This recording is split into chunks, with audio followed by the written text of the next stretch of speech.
Hello friends, welcome to my YouTube channel physics Gyan. आज हम पढ़ने जा रहे हैं relativistic quantum mechanics lecture number 8, जिसमें हम देखेंगे standard form of Dirac matrices. इससे पहले के लेक्चर्स में हमने देखा था properties of alpha and beta और even dimension property of Dirac matrices. Properties of alpha and beta में पहली प्रॉपर्टी थी कि जो अल्फ़ा और बीटा हैं उनके स्क्वायर्स क्या होते हैं, यूनिटी होते हैं। और दूसरी प्रॉपर्टी ये थी कि जो अल्फ़ास एंड बीटा हैं वो आपस में पेयर्स में एंटी कम्यूट करते हैं। उसके बाद हमने देखा था कि जो डिराक मैट्रिसेस होते हैं वो क्या होते हैं, इवन डायमेंशन के होते हैं। मतलब कि या तो वो 2x2 मैट्रिक्स हो सकते हैं, या 4x4 मैट्रिक्स हो सकते हैं, या 6x6 मैट्रिक्स हो सकते हैं, एंड सो ऑन।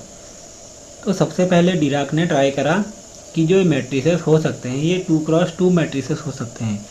उस टाइम पे हमारे पास anticommuting Pauli spin matrices थे, sigma x, sigma y and sigma z.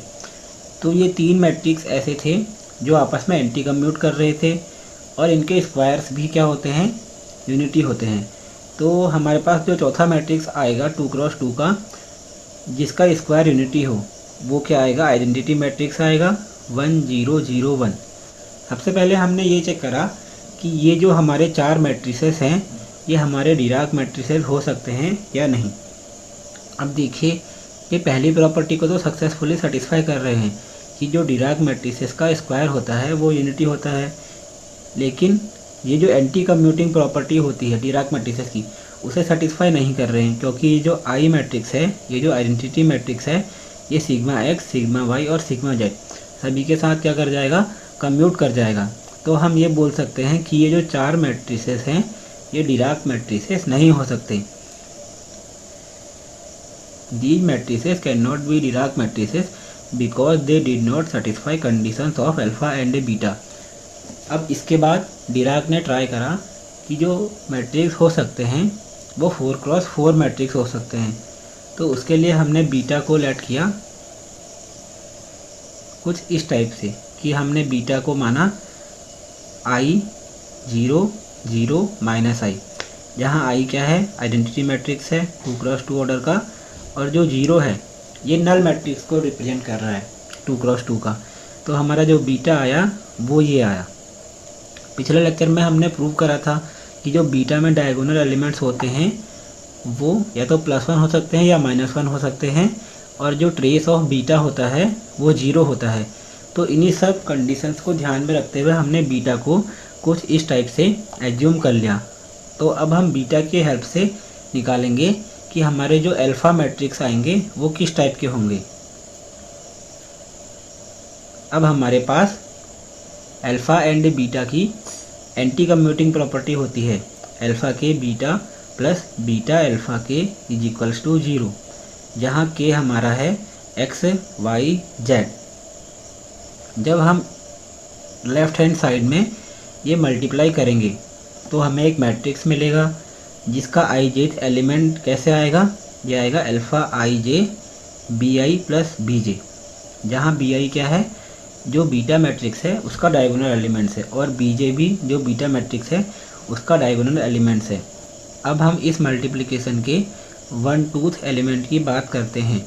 तो जो अल्फ़ा के की जब बीटा से मल्टीप्लाई होगी तो जो उसमें 1/2 एलिमेंट का पार्टिसिपेशन होगा वो कैसे होगा, जब अल्फ़ा के की रो 1 की मल्टीप्लाई बीटा के कॉलम सेकंड से होगी।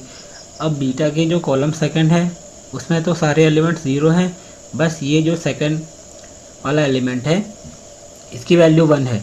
तो हमें इस मल्टीप्लिकेशन से मिलेगा अल्फ़ा 1 2 और यहाँ से आएगा B2 प्लस, जब हम बीटा की मल्टीप्लाई अल्फ़ा के से करेंगे तो जो हमें 1/2 एलिमेंट मिलेगा वो कैसे मिलेगा, जब बीटा की फर्स्ट रो की मल्टीप्लाई अल्फ़ा के सेकंड कॉलम से होगी। अब बीटा के फर्स्ट रो में सारे एलिमेंट 0 हैं तो केवल जो ये 1 वाला है इसी की मल्टीप्लाई होगी, और ये हमारा क्या है B1, इसकी मल्टीप्लाई किससे होगी, अल्फ़ा के कॉलम सेकंड के फर्स्ट एलिमेंट से, यानी कि अल्फा 2 1 से, इज इक्वल्स टू में क्या है 0, इज इक्वल्स टू में 0, सॉरी यहाँ पर अल्फा 1 2 आएगा, सेकंड कॉलम का फर्स्ट एलिमेंट। तो इसको इससे कंपेयर करें तो यहाँ से अल्फा 1 2 हमारा बाहर आ जाएगा और यहाँ बचेगा बीटा 2 प्लस बीटा 1, तो यही हमने लिखा है यहाँ। तो जब आप इस लेफ्ट हैंड साइड वाले को मल्टीप्लाई करेंगे तो आपको जो ijth एलिमेंट मिलेंगे वो कुछ इस टाइप से मिलेंगे। मैट्रिक्स के मल्टीप्लिकेशन से हमें ये एलिमेंट्स मिले। अब हम केस लेट करते हैं कि जब bi इक्वल्स टू bj होगा तो हमारा अल्फ़ा ij की वैल्यू क्या होगी। तो जब bi इक्वल्स टू bj होगा तो bi plus bj not equals to 0 होगा, क्योंकि bi और bj की वैल्यू क्या हो सकती है, या तो +1 होगी या -1 होगी। अगर दोनों +1 है तो bi प्लस bj +2 होगा, अगर दोनों -1 है तो इसकी वैल्यू -2 होगी। तो ये इक्वल्स टू 0 नहीं हो सकते। तो यहाँ से हमें जो अल्फ़ा ij की वैल्यू मिलेगी वो क्या मिलेगी, 0 मिलेगी। या हम कह सकते हैं जो अल्फ़ा i मिलेगा वो हमें 0 मिलेगा। कैसे अल्फ़ा i 0, देखिए यहाँ पर हम रखते हैं अल्फ़ा 1 1, अल्फ़ा 1 1, तो b1 हो जाएगा ये अंदर प्लस b1 हो जाएगा इक्वल्स टू 0। तो अब b1 प्लस b1 तो 0 हो नहीं सकता, तो अल्फ़ा 1 1 जो होगा उसे ही 0 होना पड़ेगा। ऐसे ही हम अल्फ़ा 2 2 के लिए करेंगे तो हमें वो भी 0 मिलेगा। तो इन जनरल हम कह सकते हैं जो अल्फ़ा i है वो हमारा 0 होगा। और जब bi not equals to bj है तो bi plus bj equals to 0 हो जाएगा, क्योंकि अगर ये इक्वल नहीं है तो एक bi हमारा +1 होगा या -1 होगा, और bj हमारा जब ये +1 होगा तो ये -1 होगा, और जब ये -1 होगा तो ये +1 होगा, और इन दोनों के एडिशन से हमें 0 मिलेगा। तो इस केस में हमारा अल्फ़ा ij 0 हो भी सकता है और 0 नहीं भी हो सकता। Alpha ij need not to be 0। इससे हमें अल्फ़ा की क्या प्रॉपर्टी मिली कि जो अल्फ़ा के डायगोनल एलिमेंट्स होंगे वो क्या होंगे, 0 होंगे।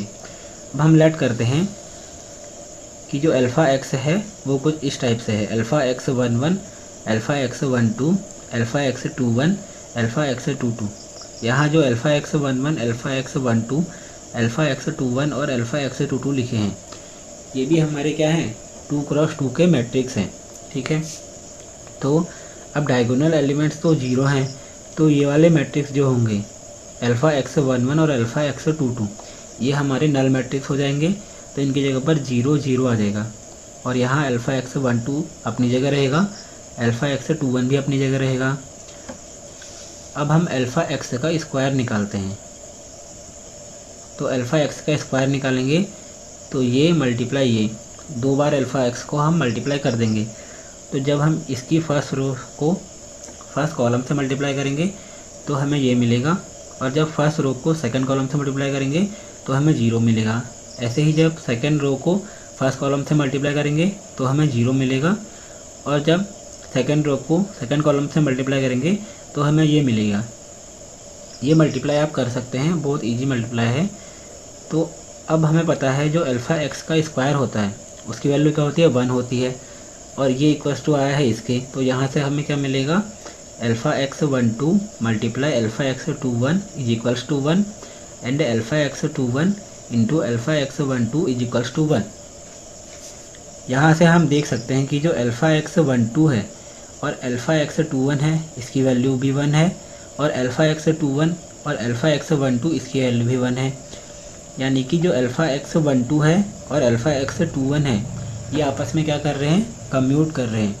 अब दो मैट्रिसेस कब कम्यूट कर सकते हैं, दो मैट्रिसेस तब कम्यूट कर सकते हैं जब वो दोनों इक्वल हो। अब इन दो मैट्रिसेस का मल्टीप्लिकेशन 1 है, तो इन दोनों का डिटर्मिनेंट या तो +1 होगा या दोनों का -1 होगा। अब क्योंकि हमारे पास पॉली स्पिन मैट्रिसेस है पहले से ही हैं जो एंटी कम्यूटिंग प्रॉपर्टी को शो करते हैं, तो इसमें हम ये मानते हैं कि इनका डिटर्मिनेंट जो है ये -1 है, और जो अल्फ़ा x 2 1 और अल्फ़ा x 1 2 अल्फ़ा x और इस प्रॉपर्टी को सेटिस्फाई करते हैं उनकी वैल्यू होगी सिग्मा x। अब इनकी वैल्यू हम उठा के अल्फ़ा x में रख देंगे तो हमें मिलेगा alpha x is equals to 0 sigma x sigma x 0। तो ये हमारा पहला डिराक का मैट्रिक्स आ गया। सिमिलरली हम बोल सकते हैं या हम डिराइव भी कर सकते हैं कि जो अल्फ़ा वाई आएगा वो क्या आएगा 0 सिग्मा वाई 0, और अल्फ़ा जेड आएगा 0 सिग्मा जेड 0। यहाँ sigma x sigma Y sigma Z क्या है, पॉली स्पिन मैट्रिसेस है, और 0 क्या डिनोट कर रहा है, ये डिनोट कर रहा है नल मैट्रिक्स। तो इस तरीके से हमारे पास जो डिराक मैट्रिसेस आ जाएंगे वो क्या आ जाएंगे, alpha X is equals to 0 sigma x 0। अब नल मैट्रिक्स और सिग्मा एक्स की वैल्यू रख देंगे यहाँ, तो हमें ये मिल जाएगा। ऐसे ही जो अल्फ़ा वाई आएगा वो 0 सिग्मा वाई 0, नल मैट्रिक्स और सिग्मा वाई की वैल्यू रख देंगे तो हमें अल्फ़ा वाई की वैल्यू मिल जाएगी। और जो अल्फ़ा जेड आएगा वो आएगा 0 सिग्मा जेड 0, नल मैट्रिक्स और सिग्मा जेड की वैल्यू रख देंगे तो हमें अल्फ़ा जेड ये मिल जाएगा।